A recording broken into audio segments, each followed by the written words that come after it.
Hello everyone, मैं हूं मृदुला। मेरी रसोई में आप सभी का बहुत बहुत स्वागत है। आज हम बनाने जा रहे हैं दाल मखनी। उसके लिए मैंने उड़द की दाल ली हुई है। ये खड़े उड़द है और ये काले वाले। हमें काले वाले ही लेना है इस दाल को बनाने के लिए।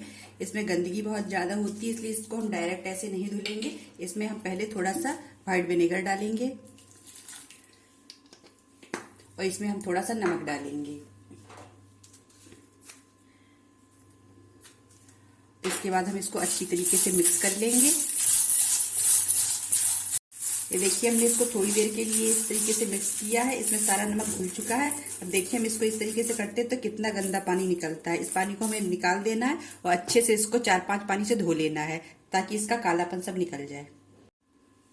दाल को अच्छे से हमने धो लिया है। इसमें हमने थोड़ा सा राजमा भी डाला है। इसमें राजमा भी डाला जाता है, तो इस तरीके वाला राजमा लीजिएगा। इस तरीके का लाल राजमा मत लीजिएगा, ये जल्दी फूलता नहीं है। और ये वाला राजमा जल्दी फूल जाता है। ये मैंने आपको दिखाने के लिए 2 राजमा इसमें डाल दिए हैं। ये वाला नहीं लेना है, जबकि ये वाला राजमा लेना है। इसको 7 से 8 घंटे के लिए हम फुला के रख देंगे। आप चाहें तो इसको सारी रात भी फुला कर रख सकती हैं। दाल फूल चुकी है। कुकर में हमने पानी गर्म होने के लिए रख दिया है। अब हम इसमें ये फूली हुई दाल और राजमा डाल देंगे। सारी दाल को हमने डाल दिया है। इसको हमने चला दिया था और इसमें जो फेना आएगा उसको हमको निकाल देना है। इस दाल में ज्यादा झाग नहीं आ रहा है। जो भी हल्का फुल्का झाग है हम इसको इस तरीके से निकाल देंगे। अगर आपके में ज्यादा झाग है तो आप इसको निकाल दीजिए। इसमें तो झाग बन नहीं रहा है ज्यादा। इसको हम निकाल देंगे इस तरीके से।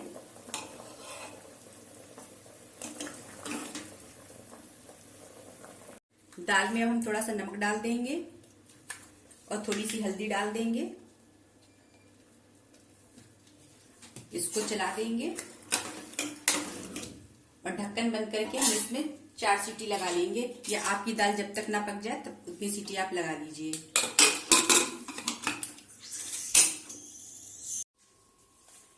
कढ़ाई में हमने 2 चम्मच घी डाल दिया है। इसमें थोड़ा सा हमने बटर भी डाला है। इसको हम गरम करेंगे। घी और बटर गरम हो चुका है। इसमें हम जीरा डाल देंगे। इसमें हम कुटा हुआ अदरक डाल देंगे।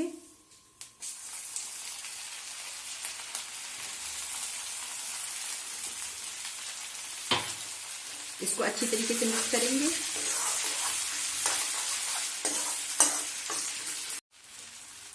हमने यहाँ पर 3 टमाटर और इसमें स्वाद अनुसार हरी मिर्च को पीस लिया है। इसको हम इसमें डाल देंगे।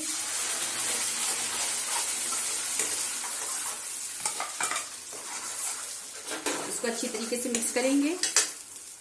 इसमें हम कुछ मसाले भी डालेंगे, जिसमें मैंने नमक लिया है, हल्दी है। नमक हमने दाल में भी डाला हुआ था पहले, तो हम थोड़ा स्वाद अनुसार ही नमक लेंगे हिसाब से। गरम मसाला है, धनिया पाउडर है और काश्मीरी लाल मिर्च है। इसको भी हम इसमें डाल देंगे। इसको अच्छी तरीके से मिक्स कर लेंगे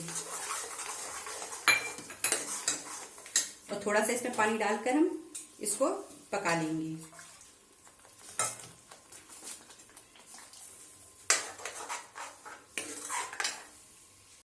मसाला अच्छे से पक चुका है। अब इसमें हम दाल डाल देंगे जो बॉईल करके रखी हुई थी।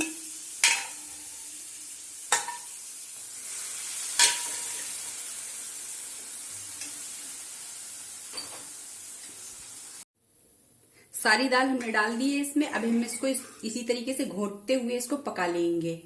इसको हम 10 से 15 मिनट के लिए पकाएंगे। अगर आप चाहें तो इसे 20 मिनट के लिए पका सकती हैं। जितनी देर तक पकाई जाती है उतनी देर तक ज्यादा अच्छी लगती है।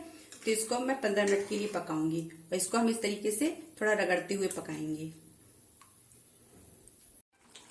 दाल को पकते हुए 10 मिनट हो चुके हैं। हमने इस तरीके से घोट घोट कर इस दाल को पकाया है अच्छे से। अब हम इसमें थोड़ी सी चीनी डाल देंगे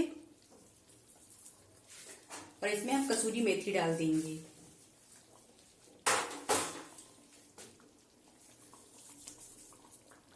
और इसको अच्छी तरीके से मिक्स करके हम 5 मिनट के लिए और पकाएंगे। दाल को अब पकते हुए 5 मिनट हो चुके हैं, तो हम गैस बंद कर देंगे। दाल को मैंने पहले हाई फ्लेम पर इसको पकाया था, फिर इसके बाद मैंने इसको थोड़ा सा मीडियम कर दिया था, तब पकाया था। इस वक्त मैंने इसको मीडियम आंच पर ही पकाया हुआ है। अब गैस बंद कर दी। इसके बाद हम इसमें मलाई डाल देंगे। गैस बंद करने के बाद ही हमें मलाई डालनी है इसमें। अगर आप चाहें तो इसमें क्रीम भी डाल सकती हैं मार्केट की। इसको हम मिक्स कर देंगे। अगर आप चाहें तो इसमें और बटर डाल सकती हैं। इसको अच्छी तरीके से मिक्स करेंगे हम।